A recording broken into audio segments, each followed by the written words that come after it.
आपको ये भी कहना चाहूंगा, मराठी पिक्चरों में बजाया, गुजराती पिक्चरों में बजाया, पंजाबी पिक्चरों में बजाया, अच्छा। और हिंदुस्तानी लक्ष्मीकांत प्यारेलाल, और दूसरे है वो जो है ना अपने बंगाली, वो कौन था बहुत फेमस था, हाँ, तो ऐसे मतलब पिक्चरों में मैंने बहुत काम किया है, बजाया है मैंने। तो यार ड्रामों में भी बजा डाला, गुजराती पिक्चरों में बजाया, पंजाबी पिक्चरों में बजाया, बंगाली पिक्चरों में बजाया। तो I have been associated with all this people. अच्छा, तो ये विदेश की यात्रा की ही बात चल रही थी, तो विदेशों में बहुत सारे कलाकारों से मिले, आपने साझा किया। कभी युगलबंदी उन लोगों के साथ किया आपने? हाँ, कुछ जैज म्यूजिशियन थे, उनके साथ किया मैंने, वहां पे भी काम। कुछ जैज म्यूजिशियन थे, उनके साथ मेरा कहाँ बजा, कहाँ? पेरिस में किया। ये द बंगाली नाइट में, वो इसके पहले कि जैज पे आ जाए, हम लोग, मैंने उनके साथ भी काम किया कि भाई कैसा लगता है जरा देखें। तो वो भी किया मैंने। तो मेरी लाइफ शुरू से म्यूजिक के साथ रही और वो चलती रही। इंडिया में भी मैंने जो बैकग्राउंड्स थे, वो वायलिन, वियोला, चेलो, ये उसके अंदर सरोद भी बजता था। तो ये सब चीज़ें हुई। मेरा बड़ा एक्सपीरियंस रहा अलग अलग किस्म का म्यूजिक के साथ। जुगलबंदी मैंने जोग साहब के साथ बजाई है जी। और मेरे पिताजी के साथ वो रिकॉर्डिंग है हमारी जुगलबंदी की। मेरे लड़के के साथ सारंगी के साथ किया है। तो इस तरह से काम होता रहा है। अच्छा, ये बताएं कि आपने सरोद को चुना। अक्सर ये होता है, जो पिताजी, घर में जो पिताजी हैं या ताऊ जी हैं, उनसे ये सिलसिला बेटे ऐसे चलता है।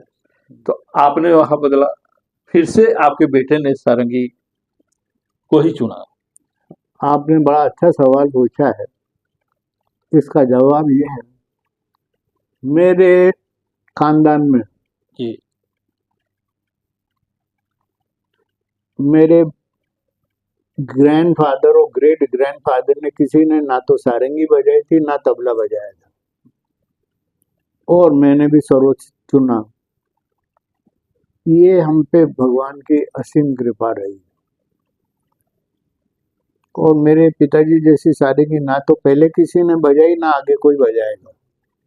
और मेरे ताऊ जी ने 1954 में सबसे पहले उस्ताद अली अकबर खां के साथ अमेरिका गए।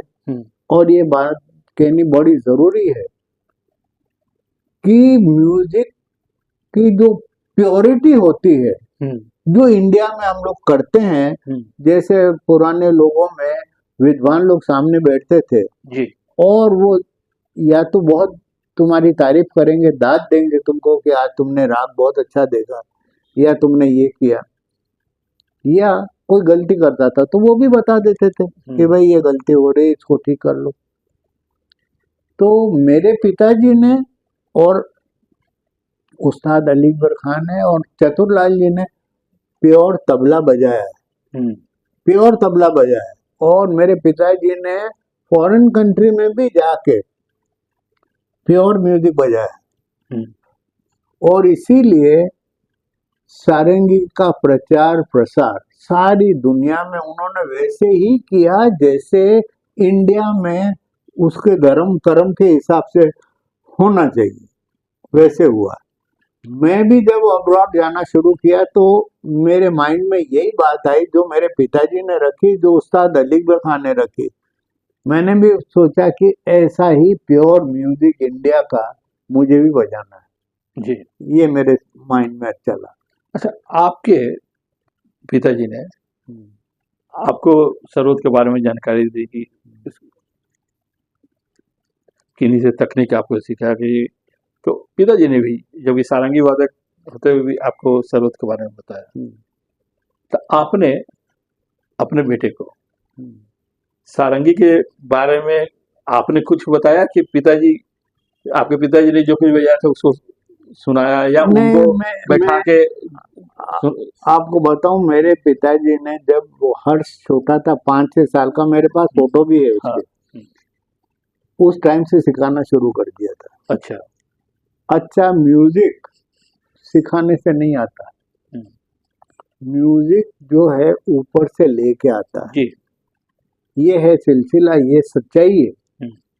और दूसरी बात ये होती है कि जिस गुरु के पास आप जाएं, उसको इतना खुश रखो कि उसके मन में आ जाए कि आपको सिखाना है। सिखाना है दिल से एकदम। हाँ, तो आप कैसे बिहेव करते हैं गुरु जी के साथ, तो वो गुरु जी का मन करना चाहिए, इसको बता देता हूँ यार मैं।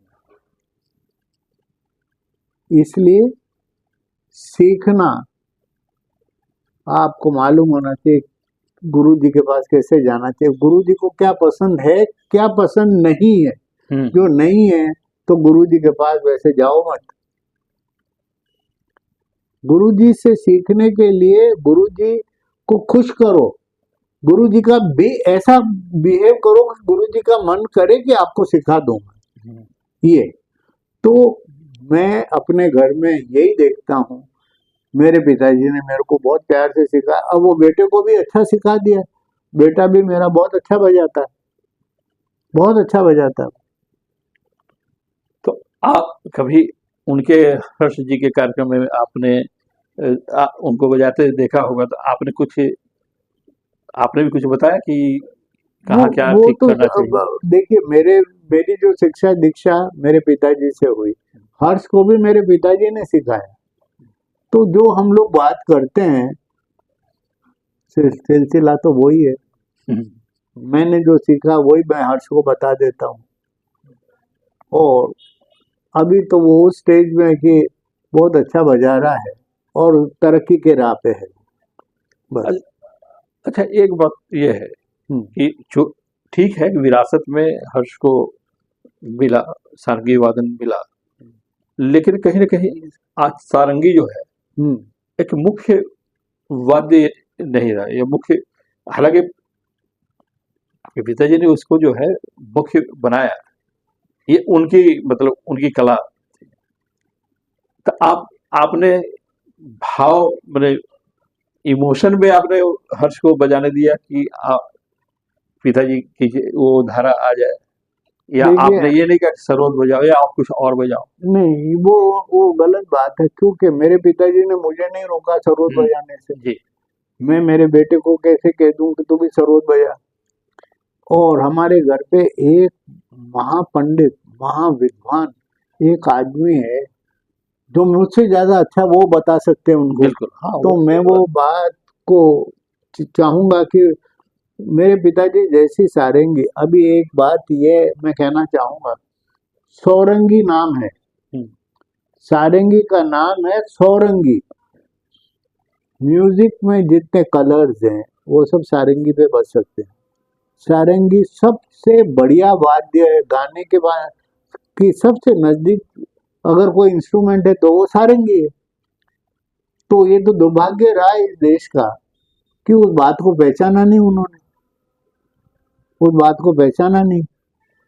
तो इसलिए वाद्य जो है वो तो बजाने वाले के ऊपर होता ना यार। बिल्कुल, बिल्कुल।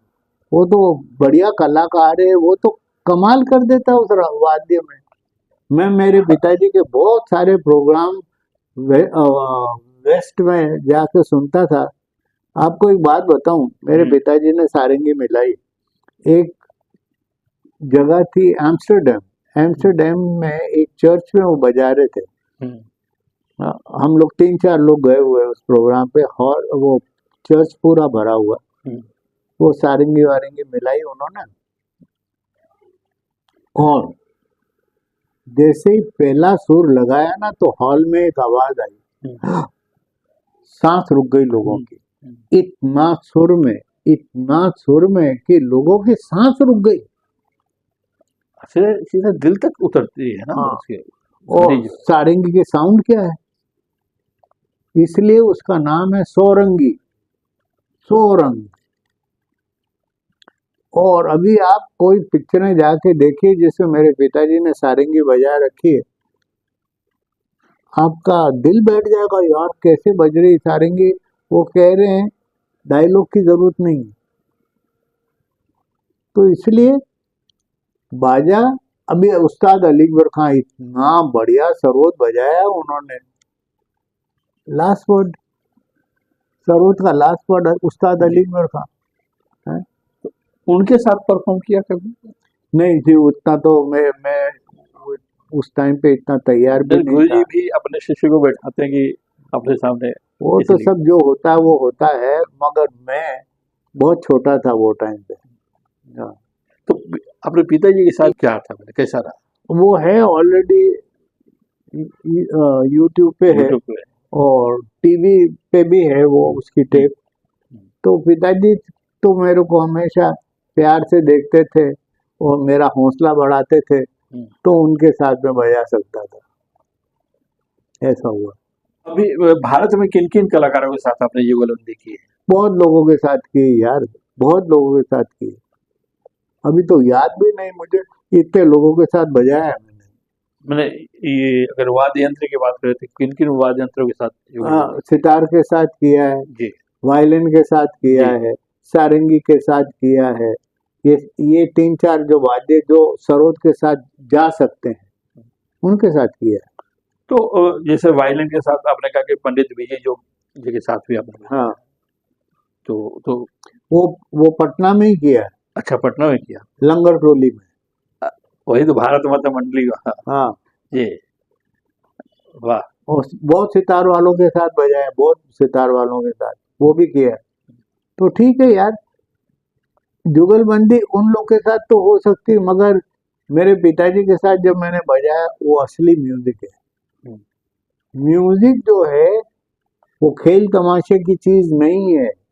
म्यूजिक जो है वो भगवान की भक्ति के लिए है।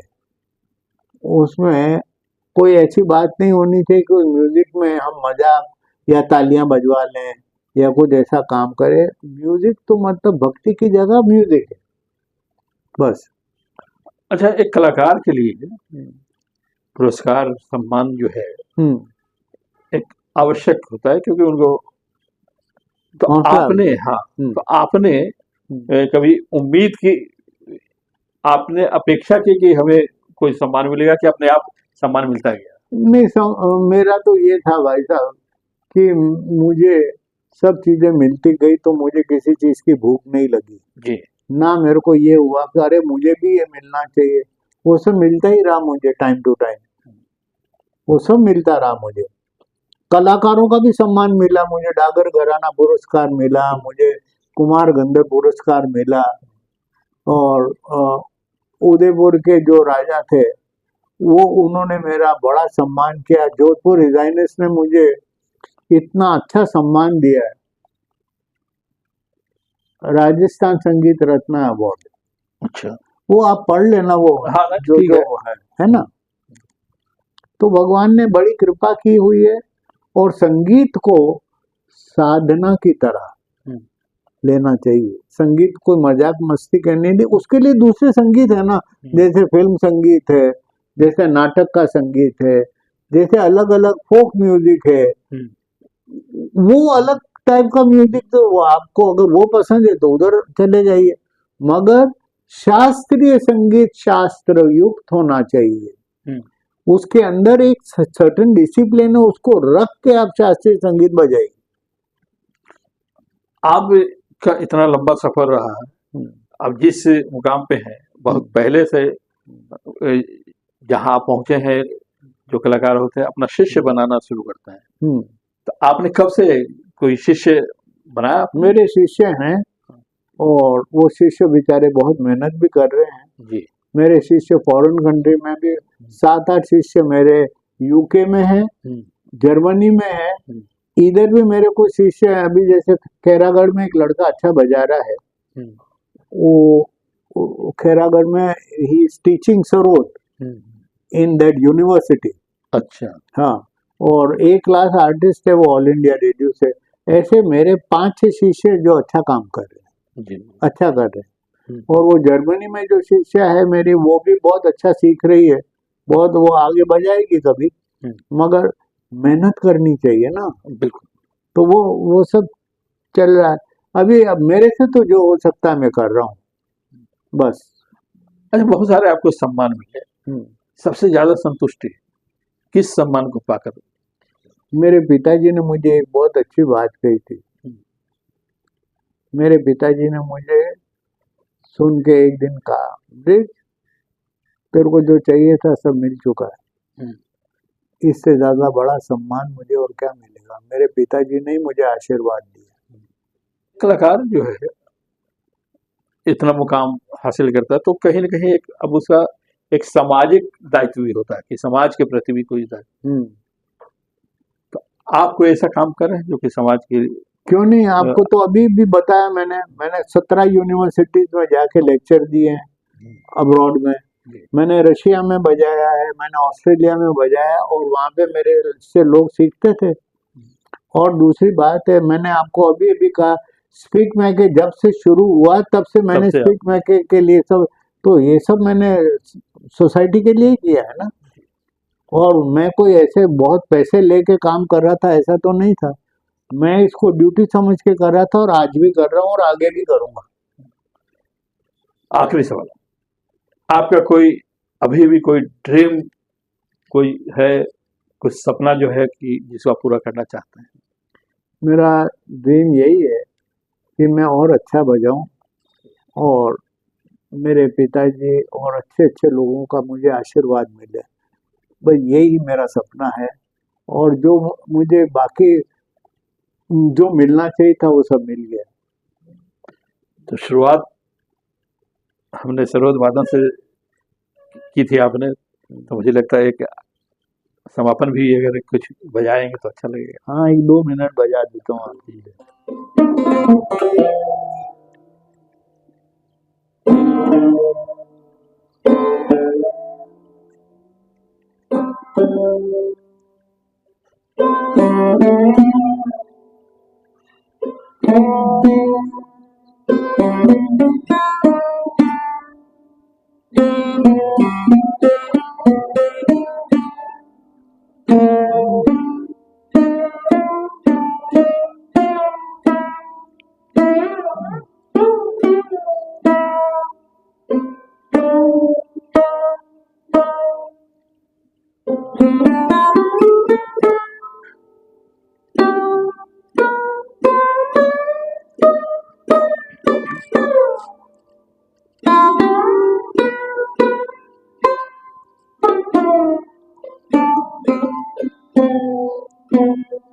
जो प्रदीर्घ संगीत की यात्रा है जी। और जिसमें जो ज्यादातर अच्छे अनुभव आपके हैं, इनको साझा करके अपने दर्शकों के लिए जो आपका अनुभव है उसको बताकर बहुत अच्छा लगा। मुझे लगता है कि जो नए कलाकार हैं उनको बहुत कुछ सीखने को मिलेगा आपकी बातों से। बस मैं हमारे भाई बहनों को बेस्ट विशेस कहूँगा जी। और मैं चाहूँगा कि वो संगीत को और आगे बढ़ाएं और इस संगीत को जीवित रखें। एक जब आपने कहा तो एक बात सिर्फ कहा कि आज जो है ऐसे मतलब बहुत दिनों से, बहुत वर्षों से ये लोगों के मन में ख्याल आता है कि शास्त्रीय संगीत जो है अब उसकी उम्र ज्यादा लंबी नहीं होगी। एक है क्योंकि विदेशी संगीत का बोलबाला हो गया है। और आपको क्या लगता है कि हमारा शास्त्रीय संगीत जो है वो उससे आप जो उसकी प्रगति है उससे आप संतुष्ट हैं या कोई खतरा है उस पर? कोई खतरा नहीं है। एक बात है, इसको जीवित रखना सबका दायित्व है। जैसे for example government of India को चाहिए कि इसको प्रोत्साहन दे। गवर्नमेंट ऑफ इंडिया को चाहिए कि जो वाकई बड़े अच्छे अच्छे संगीतकार हैं उनको और आगे बढ़ने का मौका दें। जैसे मैं आपको बताऊं, जैसे ऑल इंडिया रेडियो में पहले जैसे प्रोग्राम होते थे वो आजकल नहीं होते, तो बेचारे कलाकार लोग कहाँ जाएंगे। तो ये सरकार का काम है और लोगों का भी काम है कि अच्छे अच्छे लोगों को आगे लेके आए और जी। उनको प्रोत्साहन दे, और गवर्नमेंट को भी ये काम करना चाहिए। दूसरी बात है, स्कूलों में संगीत की शिक्षा देना जरूरी है, तो उधर कुछ कलाकारों को नौकरियां मिलेगी, संगीत जीवित रहेगा, कुछ कलाकार बनेंगे वहाँ से बच्चे, ऐसा मुझे लगता है। तो मैं चाहूँगा कि भगवान करे ये संगीत हमेशा जीवित रखे। ये बहुत बड़ी धरोहर है इंसानियत की, जी। For human kind. अच्छा, बहुत से हमारे जो कलाकार हैं, बड़े कलाकार, उन्होंने अपना स्कूल, म्यूजिक स्कूल खोला है, तो आपकी कोई इच्छा नहीं कि आप कोई स्कूल खोलें? मैं वो कोशिश की थी मैंने 1-2 बार कि भाई मुझे कोई जगह मिल जाए, ताकि अभी जैसे फॉर एग्जांपल कोई बाहर से आता है, बम्बई के बाहर, वो रहेगा कहाँ, फिर उसका गुजारा कैसे होगा यहाँ, है ना जी। तो ये सारी चीजें इंडिविजुअल लोग नहीं कर सकते, तो उनको ये करना चाहिए कि भाई उनको फैसिलिटीज मिले उस टाइम, बस यही है। और मेरा कुछ इसमें, हम तो यही कर सकते हैं कि सिखाएंगे उधर। गवर्नमेंट को चाहिए कि ऐसे अच्छे अच्छे आर्टिस्टों को प्रोत्साहन दें, और जो बुजुर्ग आर्टिस्ट हैं उनके बारे में भी गवर्नमेंट को कुछ प्लान रखना चाहिए। जी, बिल्कुल। बस ये है। बस जी, नमस्कार जी। आपसे बात करके बड़ा आनंद हुआ, आपने बड़े अच्छे अच्छे सवाल पूछे हैं। कुछ गलती रह गई हो तो उसमें से आप काट छांट कर लेना। तो अभी मैं बात कर रहा था पंडित बृजनारायण जी से, मशहूर सरोद वादक। आपने उनकी बातें सुनी, आपने सरोद वादन भी सुना। जल्द ही आपको एक नए कलाकार, साहित्यकार से मिलवाऊंगा, तो तब तक के लिए आप इंतजार करें और हमें विदा दें। धन्यवाद।